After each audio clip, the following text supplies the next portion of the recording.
about, I don't like the word diet. Like I just, you know what I mean? I shouldn't call it diet because we're not doing it for like Weight diet loss. purpose. It's more like it's almost like what detox plan are you doing or what no, that's not even the right word either. I don't know. Everyone does these things for different things. So we're talking about different food plans, eating plans. Dr. Saunders, you've tried many things. I know one year you did vegan. Um, what inspires you to do those things? Why do you decide to pursue a diet plan for like a year? Okay, so I do research and I look at diets and diet isn't everything. And some people think like with the blood sugar webinar yesterday, we had people that are calling in saying, "I didn't eat anything and my blood sugar was up," Yeah.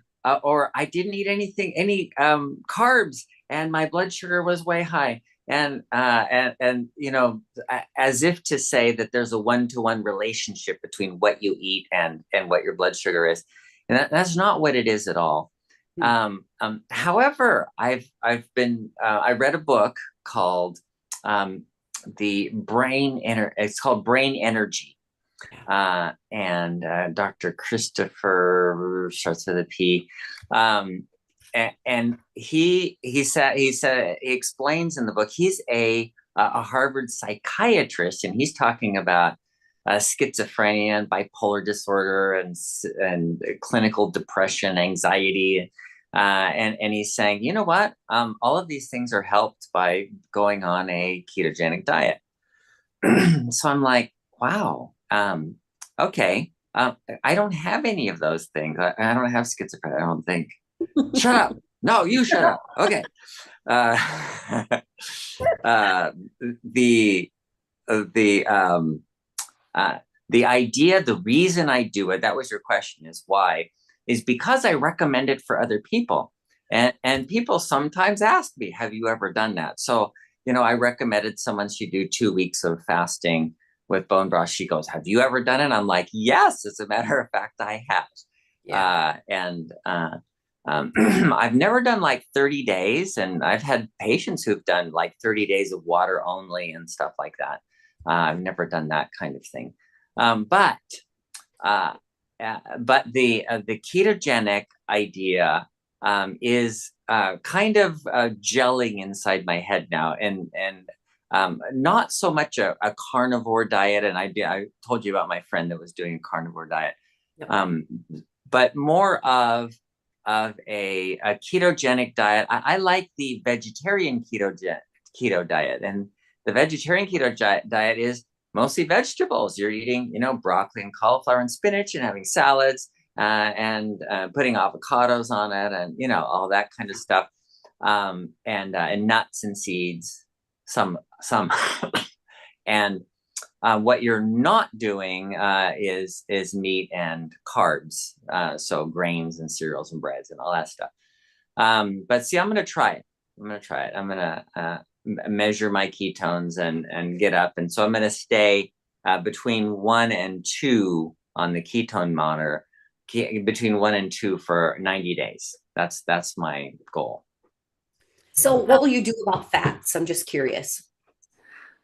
I'll eat fats Okay. between like olive oil and coconut oil, and I'll put oil on my salad, and you know, whatever, olive Okay. oil, coconut oil, what other oils?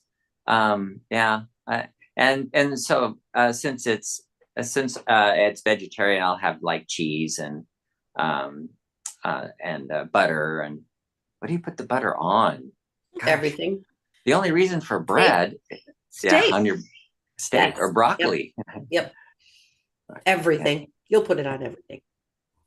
I was listening, so I help the customer service team, and we listen to a webinar every week, and we try to educate ourselves so we can help our customers better when they email us in. And we listened this week to the one on cholesterol from from the diabetes webinar.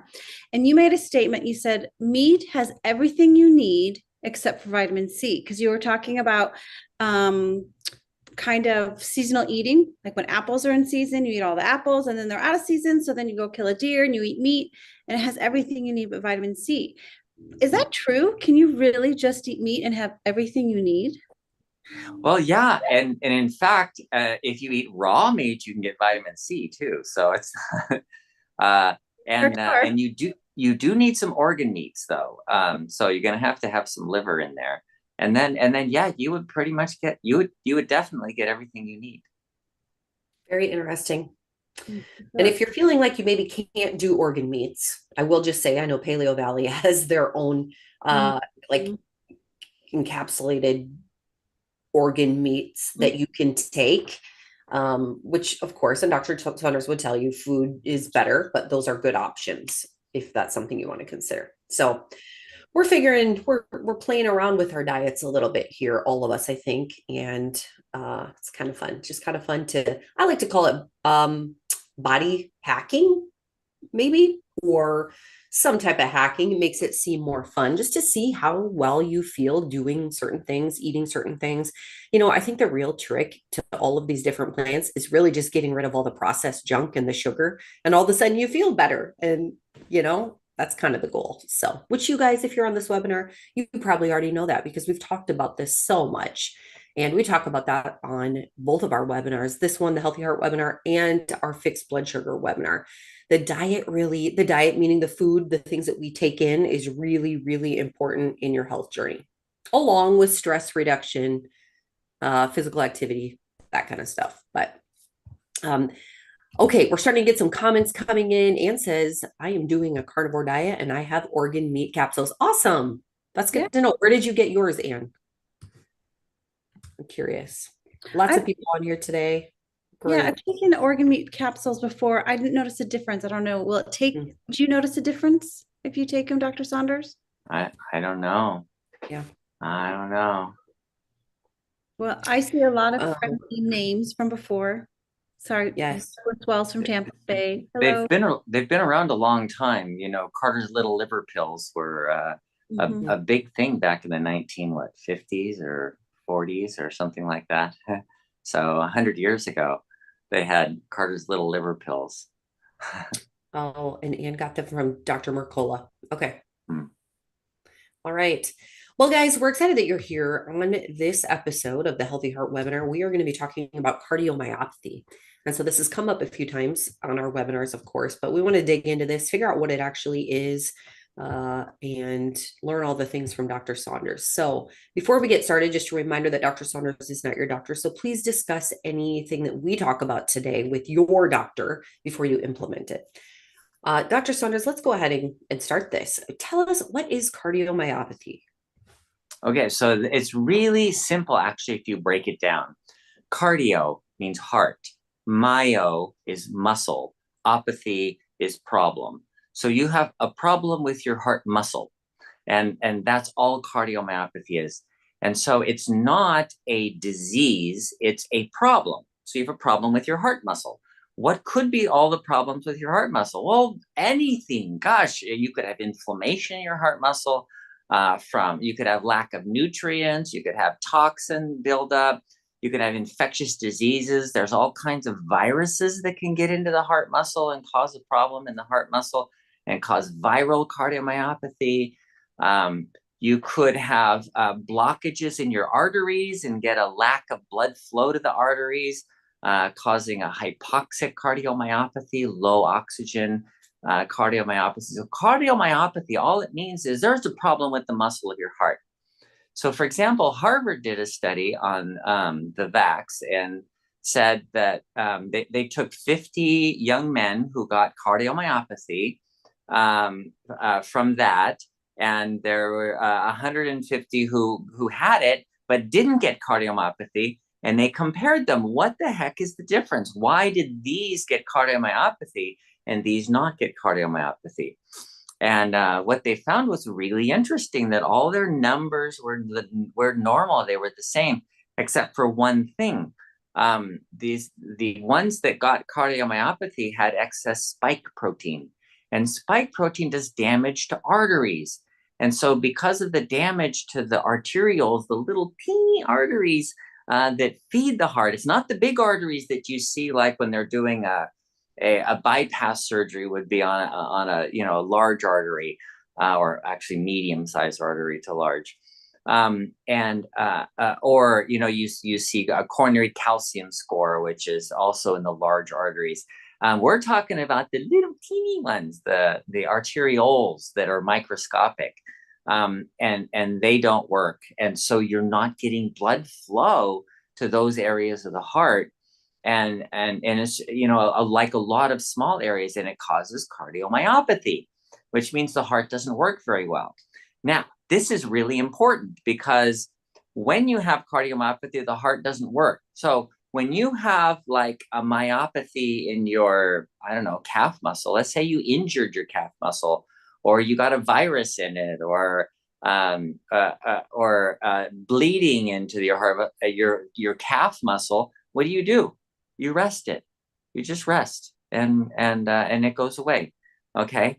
How much rest are you going to give your heart? You're going to say, okay, just stop beating for a few days, maybe 10 days, and so you can repair and everything. You don't get that benefit. You can't do that with the heart. So you have this conundrum of the heart. It can't go because it's not working. It's not getting enough oxygen, or there's inflammation, or there's not enough energy, something wrong. But the heart can't stop. It has to keep going and going and going like the Energizer Bunny. So because of that, it's obvious to find cardiomyopathy. And so what happens is the blood backs up in the lungs. So if you've ever done a test called a BNP, that's B for brain, and it's brain because that's where they first found it. But it's really, that's not where this comes from.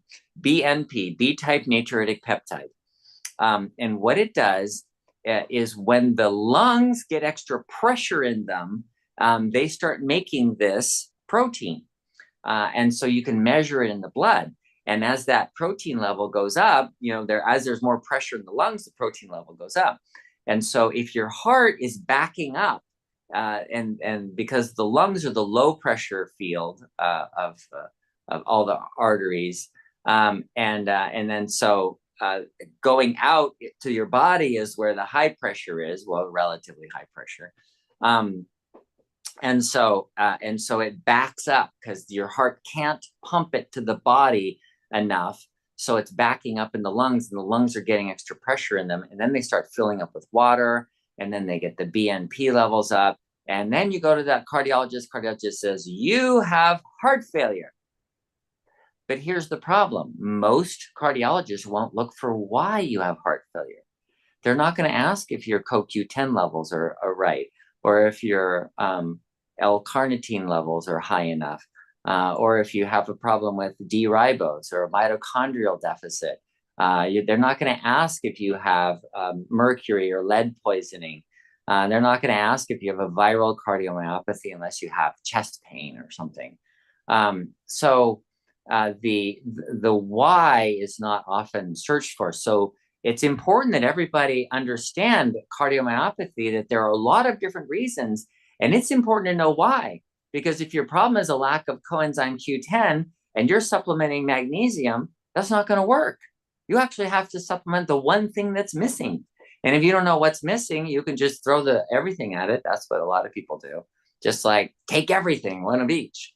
And sometimes that works. I've had plenty of times where people with cardiomyopathy from the vax, that's one of the issues, would then just take everything, the whole list, quercetin, CoQ10, L-carnitine, D-ribose.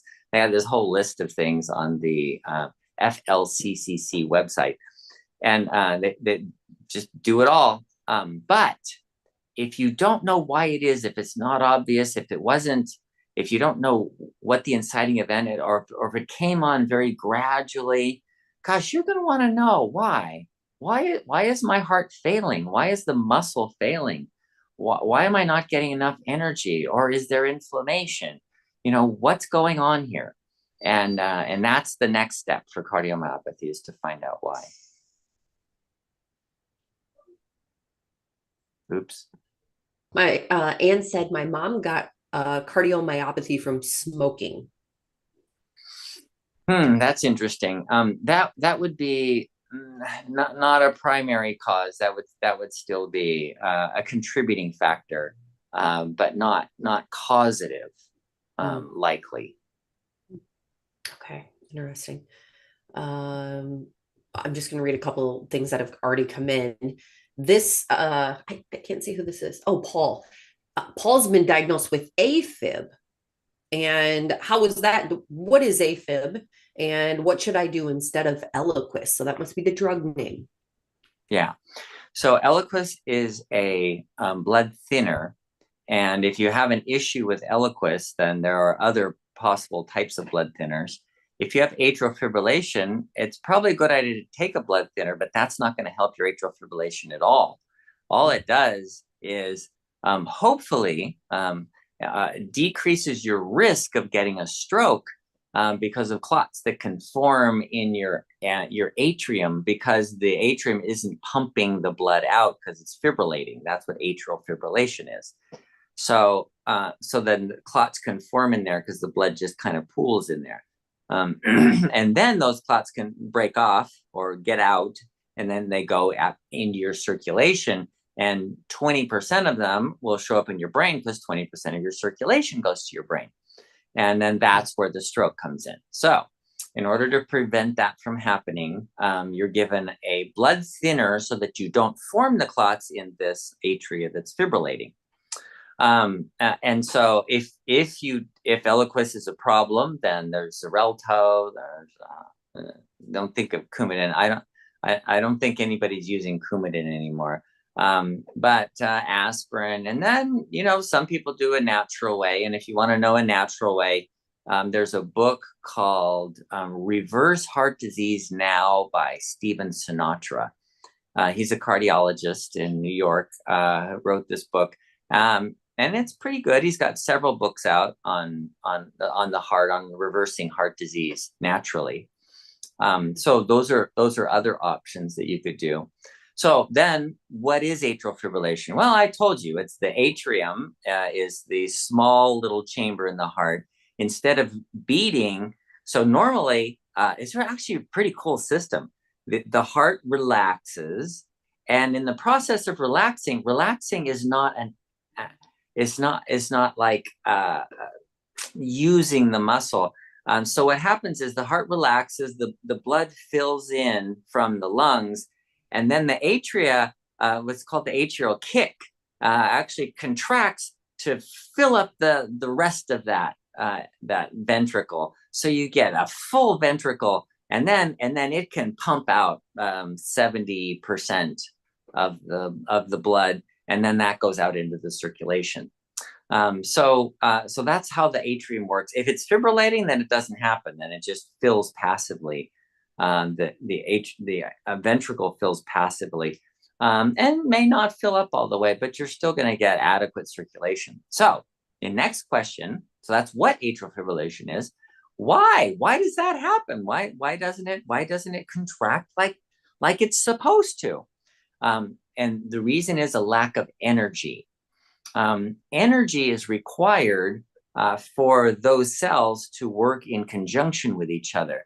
When there's not enough energy, then the cells don't contract at the same time. So, for example, it'll take longer for one of the cells to relax than another cell. And so because it takes longer, then one of them beats and the other one's not ready to beat yet because it's not even fully relaxed yet. So then, milliseconds later, it's like, okay, ready to go, and it'll go. So then the other one goes, then the other one goes, and then they all start beating irregularly because they're not fully ready to go when the called the node is ready. So the node says go, and 3 or 4 of them go, and 10, 11 of them go, and then 6 or 7 of them go, so that they're going like that. That's why, because they're not already on the starting block, ready to go. Some of them the node says go, and some of them haven't. They're still standing at the starting block, stretching out. Okay, gotta get ready. Oh, everybody's going. Okay, I better go. And then they start off, and then someone comes running up. Sorry, I was late. I was getting a drink.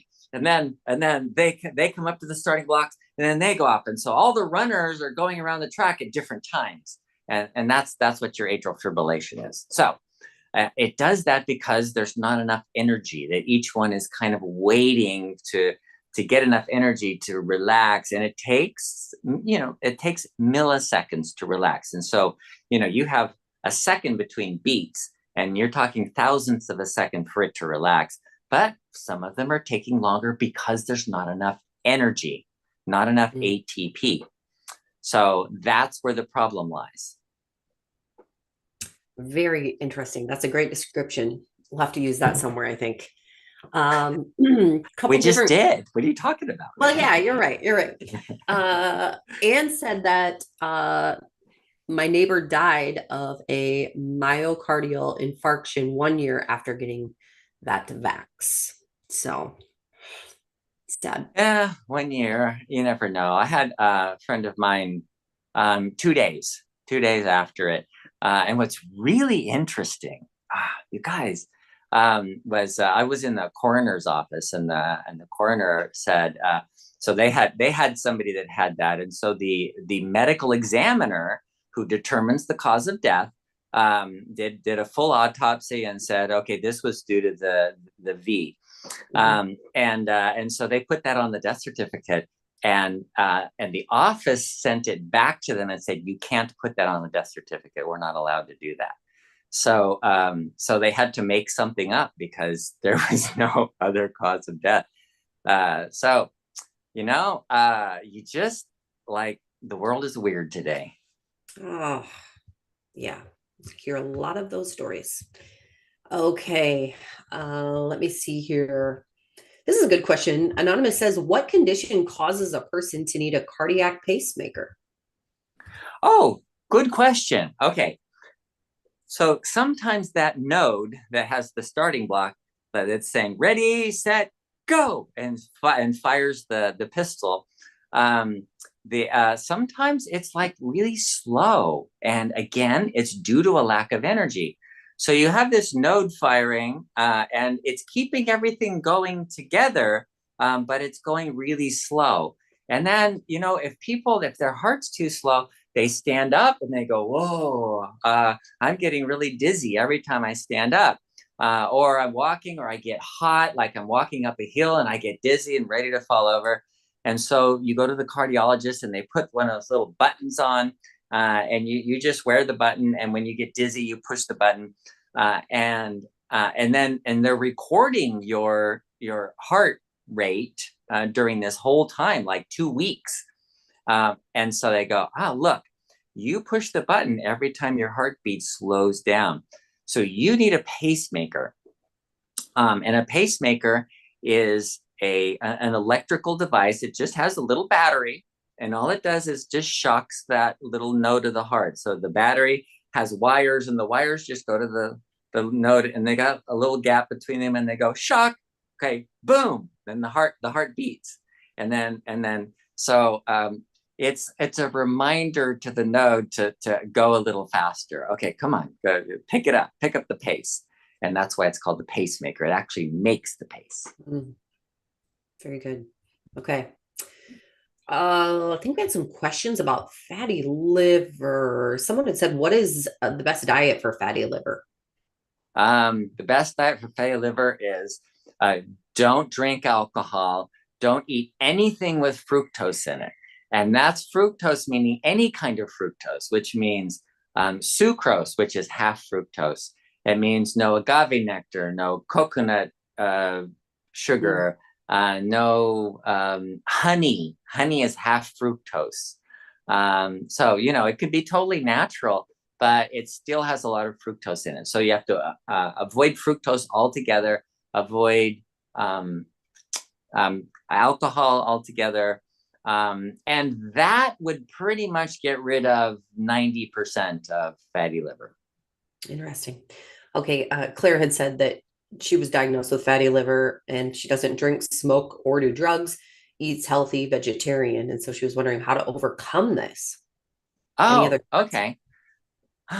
Well, yeah, probably if you're eating vegetarian, there's a lot of fructose in. Like if you're eating a lot of fruit, for example, grapes are really high in fructose. Mangoes are high in fructose. Some have less fructose, like apples actually have less fructose. And then if you eat like the fruits that don't have sweet taste, like cucumbers and avocados and bell peppers and tomatoes, those kinds of fruits, they have hardly any fructose at all in them. And so they would be really good on a vegetarian or vegan diet. Claire said another thing that she's struggling with is high levels of mercury in her system. At one time, the levels went up to 225, which was dangerously high. I was off fish for 3 months and it never made a difference. Any advice? Yeah, mercury is tough because there's no good way. The body doesn't have like a mechanism to get rid of mercury. And so it just kind of hangs around for a long time. There are things you can do. So two things. Chop up cilantro and put it on everything you eat. Like literally, like if you have a salad, chop cilantro into it. If you have meat, put cilantro, what did they call it? Like basil, like that they make with basil, make with cilantro. Oh, pesto. A pesto, yeah, cilantro pesto, and to put that on everything. If you have fish, definitely put a lot of cilantro on it, because cilantro has some chemicals in it that bind mercury and don't let them be reabsorbed. And so all of the fluid that's going through your intestines to digest and absorb your food will absorb. All your food will get absorbed, your nutrients will get absorbed, but the cilantro will hold on to the mercury, and then it'll just go out in the stool. So that's one. The other one is chlorella. Chlorella has also that effect of holding on to mercury. And that's a better way to do it than all of the stuff that they tell you, the EDTA that you can take, that you can put in your rectum, the IV EDTA is not as good. It's actually better to do the having cilantro and chlorella on a regular basis. Chlorella you can get in capsules. Cilantro, because some people hate cilantro. They always say it tastes like soap. And so if that's you, then just take chlorella capsules. Well, would chelation help? And that's it. Chelation, that is the chelation, because the blood chelation or the EDTA capsules and all that stuff, chelation, is not as good, and has a potential for it's called mobilization, where kind of like the mercury stuck in tissues and it's not doing any damage because it's stuck there. And then you do chelation and you take it out and put it into circulation where it can start doing damage. So you're better off doing the cilantro and chlorella. Okay. Roxy says, what should the number for total cholesterol be? Mine is 192. Is that too high? That's too low. Okay, so optimum numbers. I have just a sec. I'm going to show you something. And does it change based on age? No. As a matter of fact, no. That is very interesting. I'm going to show you this. There it is. I have a paper here, and this is the total cholesterols down here on this line, and then this is death rate. And you can see that your total cholesterol of 120 has twice the death rate of 220. And every age has an optimum right here at like 230. So when your cholesterol is 230, that's your perfect cholesterol to have. That's where you want to be all the time. Why is that? Well, there's a reason every cell in your body makes cholesterol. This is like not a small thing. This is, if I were to take all the cholesterol out of your body, you would die faster than if I took all the oxygen out of your body. You could live without oxygen for seconds, but you couldn't even live a millisecond without cholesterol. It's what allows your cells to be cells. It's what allows your nervous system to function. All of the insulation of the wires in your nervous system, it's all cholesterol. Plus, all the cells themselves are made out of cholesterol. Plus, all of the hormones that support your body are made out of cholesterol. CoQ10 is made out of cholesterol. Vitamin D is made out of cholesterol. If you don't have cholesterol, then all of that disappears, and guess what? Dead. DOA. There's no way around that. So that's why every cell in your body makes cholesterol. And there is an optimum place to be. And the optimum place to be is 230, or between 210 and 250 would be kind of, that's the perfect place to be. So if you're less than 200, well, then your risk of death is a little higher. And that's and I know that goes against everything you've ever heard, because there's a drug that has that I'm not going to name, that lowers cholesterol, that has billion-dollar advertising budgets, and they can convince anybody of anything when they have that much money to advertise, and they do. And so your doctors believe it because they've never seen the actual studies. They just do what the drug company tells them to do. So you have to look at it from your point of view and say, what's your optimal level, and does it change with age? Nope. This test, the one I just showed you, was done for males and females of every age, from adolescence through 80 years, and every age the number stays the same. It's right between 210 and 240 ish. Very interesting. I took a screenshot of that. I know that people ask to see that. Actually, where did you say that study came from? Nature. It's because it's a science journal. Doctors don't look at it, so they'll never see it. Oh, they'll see it. It'll take about 20 to 30 years on average before the doctor will see science. So it'll take a while. Interesting. Okay, speaking of medical journals and articles and that kind of thing, David said, did you see the recent medical journal article that said statins are overprescribed by 40%? And he said, I think it was in JAMA. Yeah, I know. That's I would have put it closer to 90%, but yes. No, I didn't see the article actually. Okay. Beverly says testing shows I have not cardiomyopathy, but a thickened heart wall, which makes it stiff and leads to shortness of breath. They say nothing can fix it, but I've noticed it is better with regular exercise. Anything else I should do? Yes. Okay. So there's two different kinds of hearts. There's the thick-walled heart, and there's the thin-walled heart. The thin-walled heart tends to be large, and a thin-walled large heart is like a marathon runner or a triathlete, and those guys, they have big hearts, and they beat like 30 or 40 times a minute. You know, boom, boom. They're just these big hearts. Whereas, like, if you're a weightlifter and you're building muscle, you're a bodybuilder, you're going to have this thick-walled small heart that goes and it beats really hard, and it's like almost 100% of the blood gets pumped out, and it's just like going like fast. So saying there's nothing you can do about that, and then knowing that there's different kinds of hearts depending on what kind of activity level somebody has, just doesn't make any sense to me.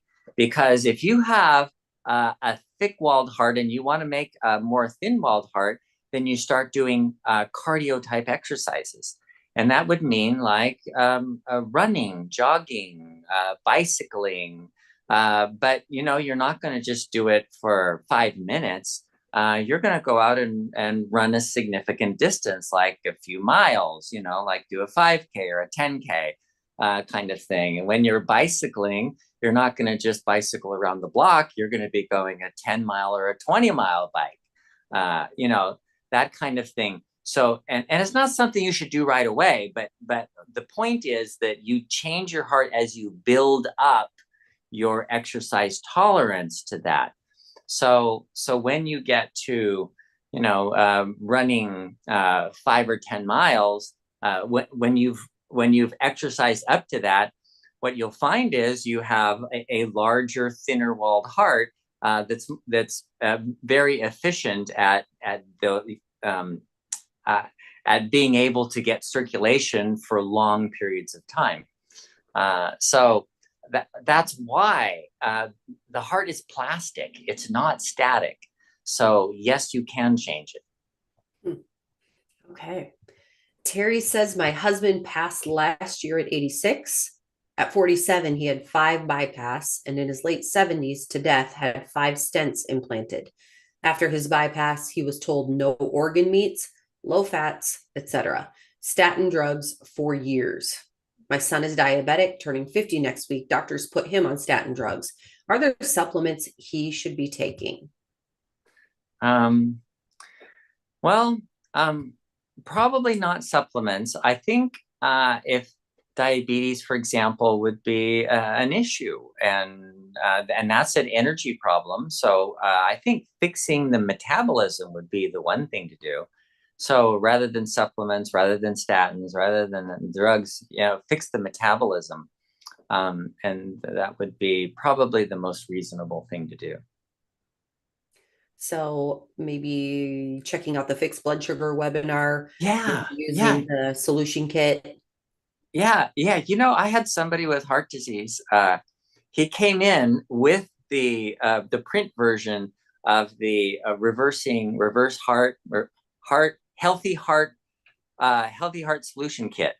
He came in with that book, with a copy of that book, and he showed it to me. And then we went over all of his tests and everything. And I said, okay, so your issue with the heart, yes, you do have an issue with the heart, but you have to deal with your metabolism first. So I recommended that he buy the a diabetes solution kit. That one, so that he could get so that he could fix his metabolism first, because that's what he needed to do. Okay. I didn't realize I could fully disappear on this webinar. You did. You fully disappeared. All Wow. right. Wow. Icky. All right. Yeah, that's Harry Potter stuff. Yes, it was. Okay, so you can go to bartonwebinar.com. You'll find a link to both the Healthy Heart Solution Kit and the Diabetes Solution Kit. Also, someone had asked, where can I find the replay of this? And it will be loaded to our YouTube channel, which you can also find at bartonwebinar.com. All right, let's keep going through more questions. Christine says, and what is the name of the test to discover the cause of that cardiomyopathy? Okay, and that's why I didn't mention it. It's not one test; it's a series of tests. So, the first thing you do is you look at what kinds of things are going on with the heart. So you might do a coronary calcium score to see if there's the blockages in the arteries of the heart. You might also do it's called a troponin level. Troponin is an enzyme found in heart muscle. And so if troponin is high, it means that there's a high turnover of muscle cells in the heart, which means there's some breakdown of muscles. And that could happen for all of the reasons that we discussed. And so that would be one of the basic tests that should be done for cardiomyopathy. And then inflammatory markers would be important for that. And I also look with the inflammatory markers, I look at the omega-6 to 3 ratio, because if you have 10 times more omega-6 than omega-3, then you're going to create inflammation just generally, because that's what omega-6 does. And omega-3 suppresses inflammation. You don't have enough suppressant, so you're going to just have inflammation just because it's there. So that's part of the inflammatory markers. If the troponin comes up positive, inflammatory markers are positive, and it's not a hypoxic kind of thing like blockages of the arteries, I'll often look for viral vectors, things like Epstein-Barr virus. There's Coxsackie virus can get in the heart. Even herpes viruses can get in the heart. So looking at different viruses that can do that. Let's see. So cardiomyopathy. the coronary calcium score is going to be helpful for that too. Yeah. So it's a series of tests, and then so it's kind of an investigational process. Sure. Okay, Beverly says, by your definition, okay, Beverly is the one who had her doctor said she had a little bit thicker walls of her heart. Says, by your definition, this is cardiomyopathy. I know that my cardiologist was telling me that the whole heart is not enlarged. By the way, could this be causing my recurrent high diastolic pressure, systolic around 125? No, it's actually the other way around. So the high diastolic pressure is when the heart is relaxing. Well, yeah. Okay, so when the heart is relaxing, the arteries are constricting the blood vessels, and that's an indication of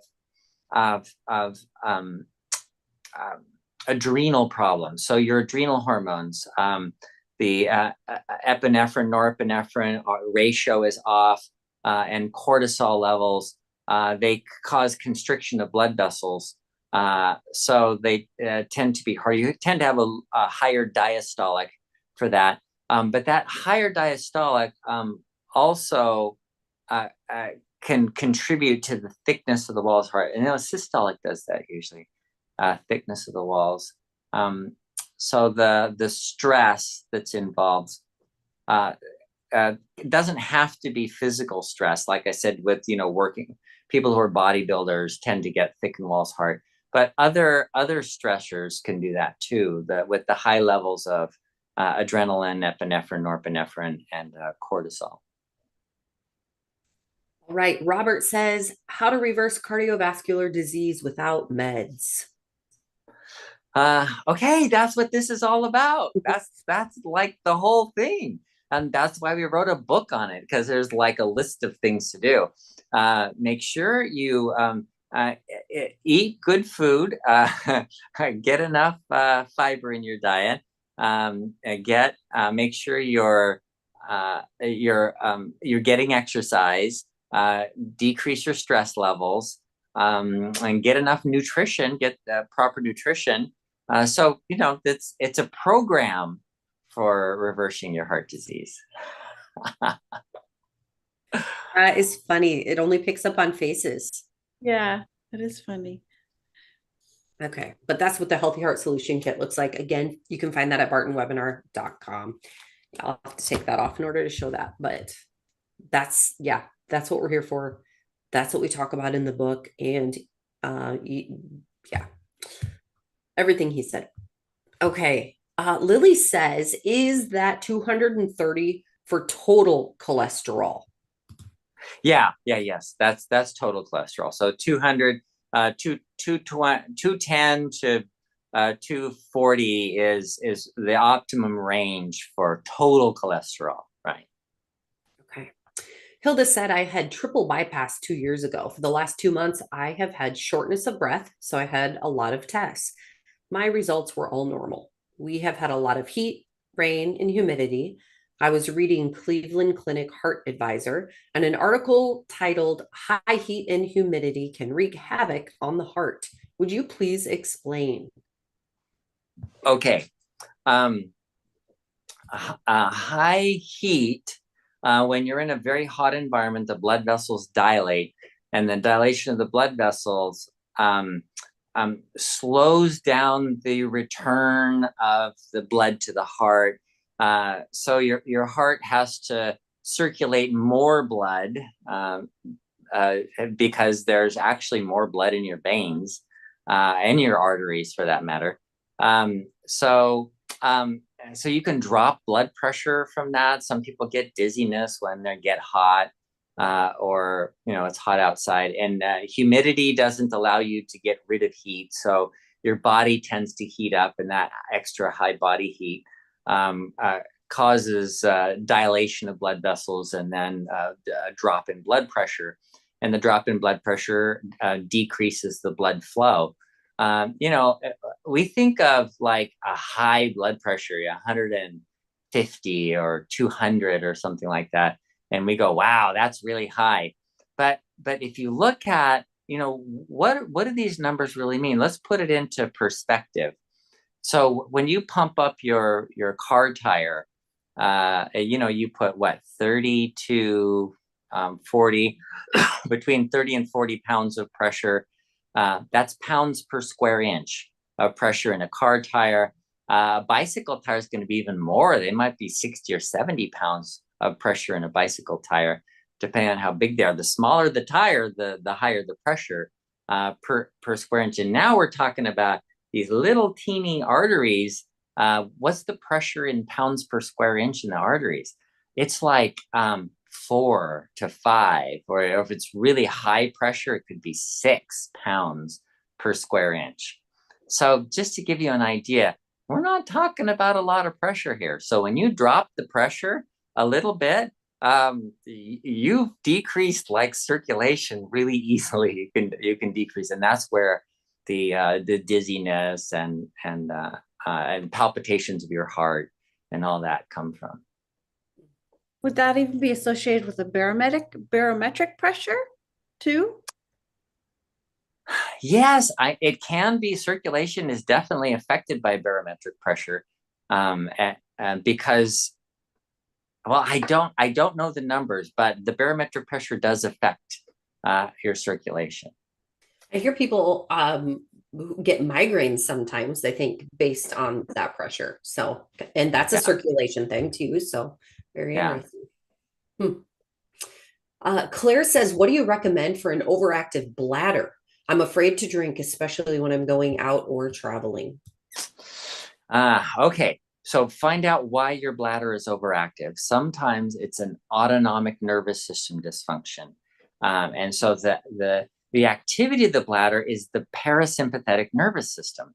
Parasympathetic is what your diaphragm uses to breathe. It's what your digestion. So you're relaxed, you're digesting, and then urination. All of that is parasympathetic. Why is that happening? Is it a nervous system problem? Another possibility would be having some inflammation of the bladder. And sometimes it's as simple as whenever I eat broccoli, I start getting an overactive bladder, because there are certain substances in the broccoli that when they're sitting in your bladder can cause irritation. Some people don't get rid of histamine very well. So if they're having food allergies, then the histamine all ends up in their bladder, and then the bladder goes and wants to squirt it all out. So that's overactive bladder. Inflammation for other reasons. Some people have infections, the chronic bladder infections that cause an overactive bladder. Other people have things like blood from the kidneys or getting in the bladder. Blood's an irritant, and that can cause an issue. So find the cause. What's going on? Why is the bladder overactive? And then you'll know what to do about it, because, I mean, how different could it be treating an infection versus treating an autonomic nervous system dysfunction? If it's a parasympathetic nervous system dysfunction, then it's a pretty simple to treat. It's pretty simple to treat it by doing like Wim Hof breathing exercises, diaphragmatic breathing exercises, because that gives you control in your parasympathetic system. Whereas if it's an infectious disease, dang it, you got to deal with the infection. You can do all the breathing you want, and it's not going to help. So find out what the cause is, and then go after that. Dwayne wants to know a little bit more about cholesterol. Does the percent of LDL matter in that total cholesterol? Apparently not. LDL has been, multiple studies has been shown pretty much to be a useless number. It's not helpful at all. There is one, HDL is actually kind of useful, but only in the sense of the ratio. So the total cholesterol to HDL ratio does make a small difference. But really, as far as like just looking at the death rate, when you look at this report and you see, if you look up close, there is it's called 95% confidence interval. So you have the dot right there, and above it is the upper level of the 95% confidence, and then the bottom there's a line, the lower level. So, and this is a very narrow range of confidence interval, which means it's pretty likely that that's related to it. When it has a wide, if it's 100 with a wide confidence interval, that means we're not sure where the real number is. It could be anywhere in there, and that may not even be a cause. The total cholesterol is very useful. LDL is not useful, and HDL is really only useful for the ratio. Interesting, because Jill had asked too, what causes high LDL, and is it something we need to be concerned about? And if so, will we bring it down? Okay, so and that does bring up something, and that is high LDL may have something to do with type 2 diabetes or insulin resistance. In people that have susceptibility to this, the insulin goes up. Insulin's a growth hormone, tells the liver to make more LDL. So then your LDL level tends to go up with that. But then the triglycerides will also go up. And so it's actually better to measure the triglycerides in that kind of a case. And the LDL isn't as useful a number. Okay, that is it for questions today. And so we will see you next week, Dr. Saunders. Thank you so much. We appreciate you. Okay, see you. Bye-bye. And Bye. all of you, again, you can find more information about these webinars, replays, supplements, etc., or any of our solution kits at bartonwebinar.com. Use code webinar25, that's one word, and you will save 25% on anything that you may want to purchase. Thank you, Cheryl. Yeah, I was just going to say in a couple of weeks, we're going to have our Barton event. So we'll all be together for the Healthy Heart webinar. That's going to be good. Yes. That'll be a fun webinar. Hopefully we can pull it together and not be crazy through the whole webinar. Usually we all get really excited. So it'll be fun. You guys will get to see everybody on the team all together probably. So, okay.